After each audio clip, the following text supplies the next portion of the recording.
Good morning, YouTube. Friday morning on the morning commute. I am about 20 minutes away from my office, which means I've been on the road for about 40 minutes. I'm enjoying my meerschaum. The reason I'm smoking the meerschaum is because I'm trying a new tobacco. One I picked up from Pipestud.com, I believe. GLPease Cairo. And I believe this is a vapor. I probably should have read the tin description. I don't have my glasses on, so I can't read it while I'm driving anyways. It is 7-year-old tin that was swole up. It was, when I opened it this morning, the bottom was kind of swollen out, the top was swollen out, and when I cracked that tin open, really nice satisfying whoosh, and just a very sweet, figgy, raisiny type of tin note. I've never had this tobacco before, and like I say, it's got some age on it. I'm just about out.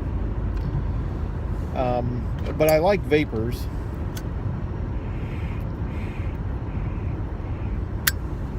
And it talks on the tin note. It says I don't think the Perique is very heavy in this particular blend, but one of the things I really like about vapors is that sensation that you get, kind of almost like I don't know how to describe it. The way I would describe it would be as if you're eating like a spicy food.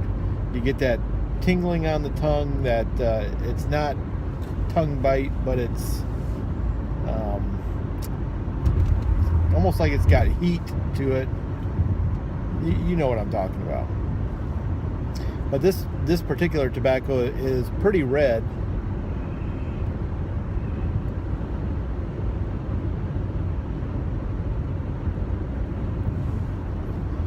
And so I was a little concerned because when I drive, I really chooch along pretty good, and I didn't excuse me, I did not want to get tongue bite. And I've just come off of a couple weeks, 10 days or so of smoking Eileen's Dream exclusively, and just kind of went through an entire tin of that.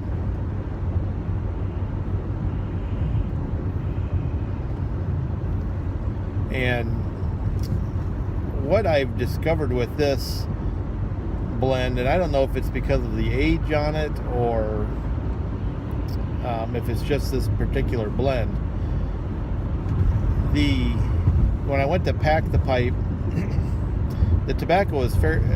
It wasn't super dry, but it wasn't like, when you pop a tin of Eileen's Dream, there's some moisture content there, almost not quite as bad as like a Cornell and Deal moisture, but this seemed like it was fairly dry, so I really packed the bowl pretty good and just have resolved on my drive here to kind of smoke it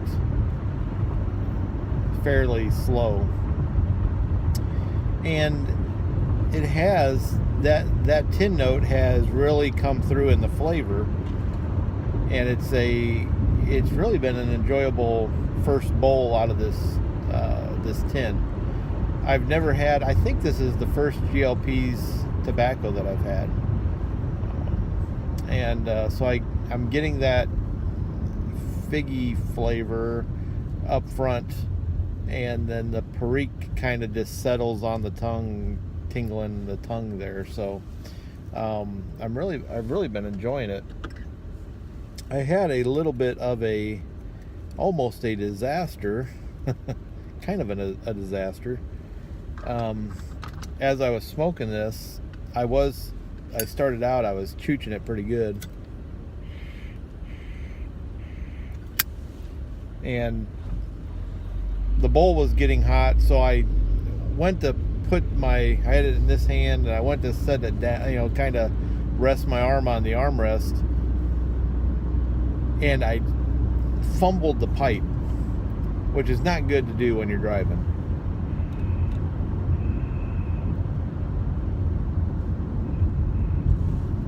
So I pulled over in a gas station off the highway really quickly just to ensure that, because I had some ash fall onto my arm here, and I wanted to make sure that I wasn't setting my car on fire.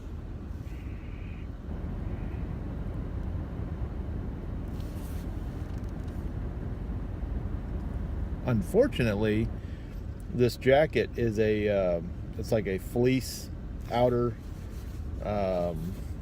jacket, and I notice on my sleeve, fleece does not handle any kind of ash well at all, and I notice I've got a couple little burn marks.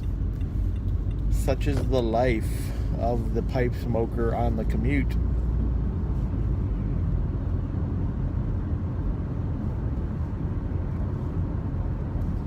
This is like, I believe, a medium-bodied tobacco, and I don't really notice a nick hit. I'm fairly sensitive to nicotine. I can sense the nicotine there, kind of under, in the background. I felt, I haven't had breakfast yet. All I've been doing is drinking coffee. I'm fixing to pull off here to a Starbucks, grab some breakfast. But overall, this has been a really enjoyable blend. I got it, like I say, from Pipestud. And, if you're interested in some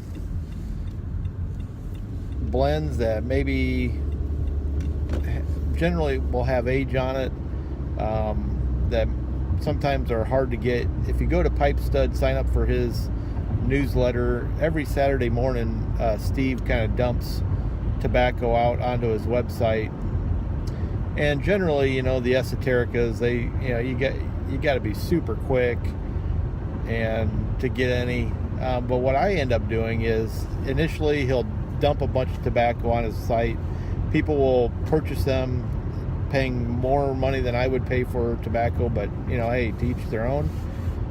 And then generally what I will do is kind of go through what's left. And I think the last 3 tins I bought, which I posted a picture of those on my Instagram account, Who's Your Piper,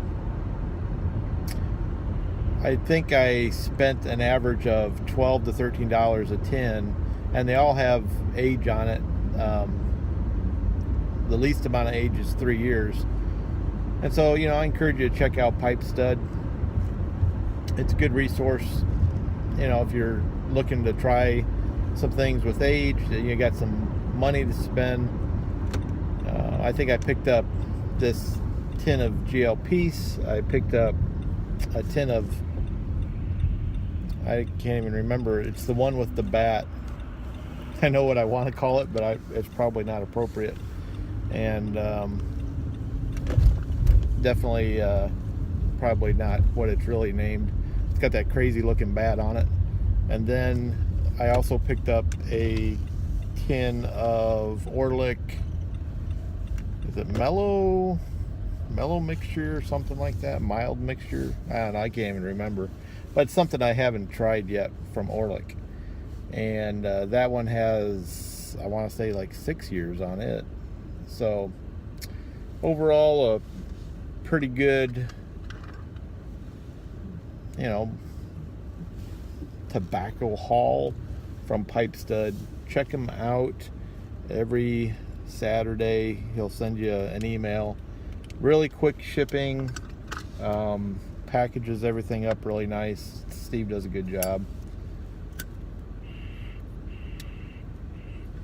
And I'm down to the very dregs of my bowl here.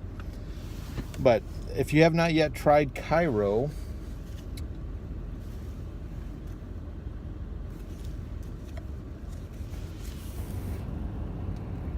I don't know if you can see that, 2011.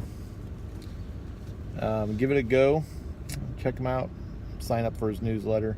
Just checking in with you guys. Been really, really busy. I've been on call this week. I'll be on call next week. I get the weekend off.